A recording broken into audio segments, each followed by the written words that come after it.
Je viens d'atteindre les 100 000 abonnés sur ma chaîne principale. Et voici 3 conseils que j'aurais aimé savoir plus tôt avant de lancer ma chaîne YouTube.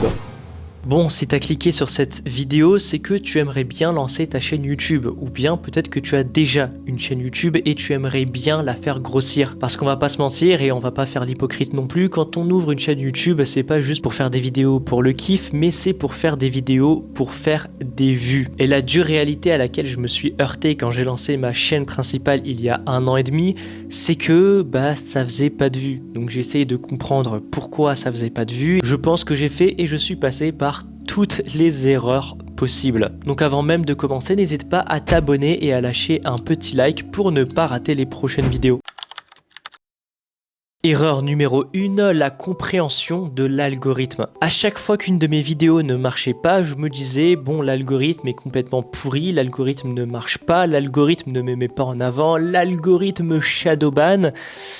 Mais en fait, la vérité, c'est que l'algorithme, il marche et il marche très bien. Cependant, il est régi avec une seule métrique et c'est la plus importante et c'est le taux de rétention. En gros, le taux de rétention, c'est combien de temps les gens vont rester sur ta vidéo. Si les gens cliquent et après 1 minute, ils se barrent ou pire 30 secondes, ils se cassent, eh bien malheureusement, ça envoie comme signe à YouTube que ta vidéo, c'est de la merde. Et contrairement à ce que tu pourrais penser, c'est ce que je pensais aussi, non, ce qui fera améliorer ton taux de rétention ne sera pas la qualité de ton montage ou ta qualité d'image, parce que ça, on s'en fout, ce sera le sujet que tu vas apporter et en d'autres termes, la valeur ajoutée à ta vidéo. Alors laisse-moi te donner un exemple. Si par exemple tu fais une vidéo où tu dis voici ce que j'ai fait aujourd'hui dans ma vie, eh bien il y a très peu de chances que la vidéo marche pour plusieurs raisons.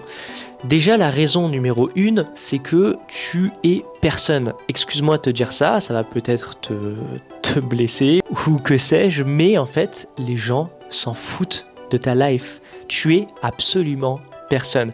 Ça, c'est quelque chose qu'un gros youtubeur peut faire. Un Inoxtag, un Michou ou un Squeezie ou peu importe. Eux, ils ont une audience, ils ont déjà une communauté, ils ont déjà des fans, ils ont déjà des gens qui sont prêts à les regarder. Toi, cependant, tu es absolument personne. Pourquoi est-ce que les gens te regarderaient? Et je vais même aller encore plus loin. Est-ce que s'il y avait une vidéo d'un gars lambda dans ton fil d'actualité YouTube où il va te raconter sa vie, est-ce que tu cliquerais dessus? La vérité, c'est que non, parce que tu n'en as rien à faire de sa vie. Donc ça, c'est la première des erreurs que font la plupart des débutants, c'est qu'ils te racontent leur vie. Et ensuite, ils vont blâmer l'algorithme en disant qu'il ne marche pas. Ensuite, voici la deuxième erreur que j'ai faite. Ça va aller avec la première, mais c'est la miniature ainsi que le titre de la vidéo. On le sait, c'est très important, il faut une belle miniature ainsi qu'un bon titre pour accrocher les gens sur ta vidéo. C'est ce que tu entends partout. Cependant, aussi, l'un des conseils qu'on va te donner, c'est, écoute, si tu veux faire une bonne miniature, tu devras faire comme les gros youtubeurs. Inspire-toi des gros parce que ça marche pour eux. Si ça marche pour eux, c'est comme ça que marche le marché, l'offre et la demande. Donc fais ce qui marche. Ça, c'est un conseil de merde. Un conseil de merde qu'on m'a donné à l'époque et que j'ai appliqué et que je comprenais pas pourquoi en fait ça ne marchait pas. Je vais te dire pourquoi. Parce que, encore une fois, on en revient à la première des choses que je t'ai dit, les gens ne te connaissent pas. Les gens vont cliquer sur une miniature où il y a Inoxtag, une miniature bien travaillée, belle, avec des belles couleurs, flashy, tout ce que tu veux. Mais toi, tu peux faire une miniature aussi travaillée que lui, j'irai encore plus loin. Tu peux aller travailler avec le même Minia Maker. Ta vidéo ne va pas marcher. Parce que les gens, encore une fois, n'ont aucun intérêt à cliquer sur ta tête. Ils ne te connaissent pas.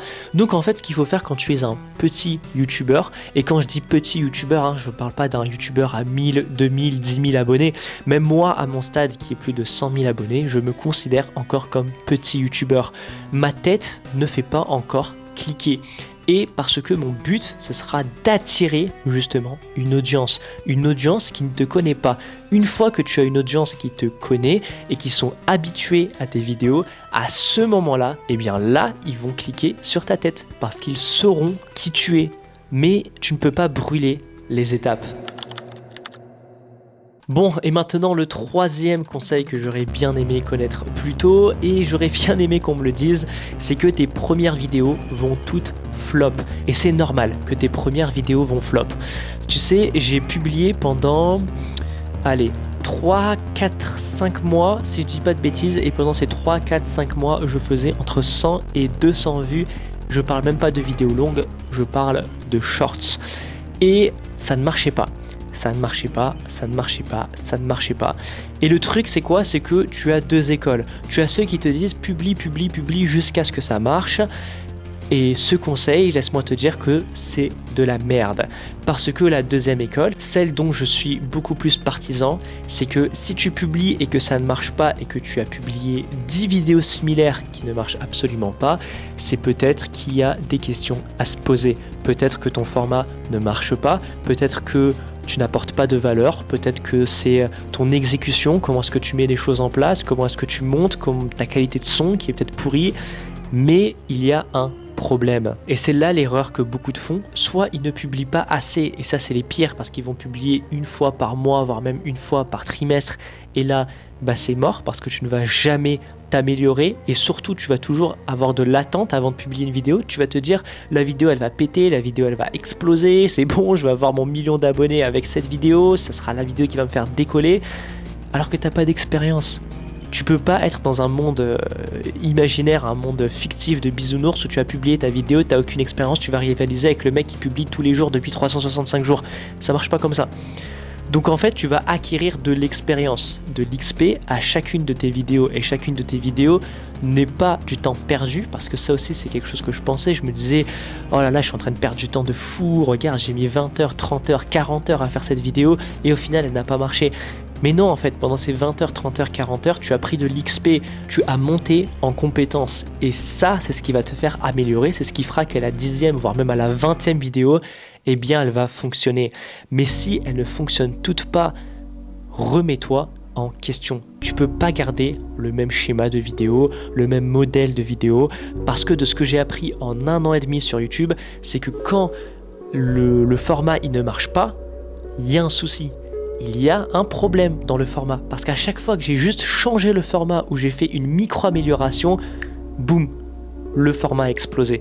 C'est comme ça que j'ai eu mes premiers 10 000 abonnés, c'est comme ça que j'ai eu mes 100 000 abonnés, en faisant à chaque fois des micro-ajustements sur les vidéos que j'avais déjà, et en ajustant, et de temps en temps en tentant de nouvelles choses, là j'ai pu aller chercher des résultats. Si tu ne sais pas dans quelle niche te lancer, je te laisse commenter niche en commentaire et je t'enverrai un Notion sur lequel j'ai répertorié toutes les différentes niches qui pourront vraiment t'aider à te lancer au début sur YouTube. Et si tu as quoi que ce soit comme question, n'hésite pas à t'abonner à la chaîne et à la poser en commentaire. Je me ferai un grand plaisir de te répondre. Et n'oublie pas, ce n'est pas fini jusqu'à ce que tu gagnes. C'était Riku Sama. Ciao.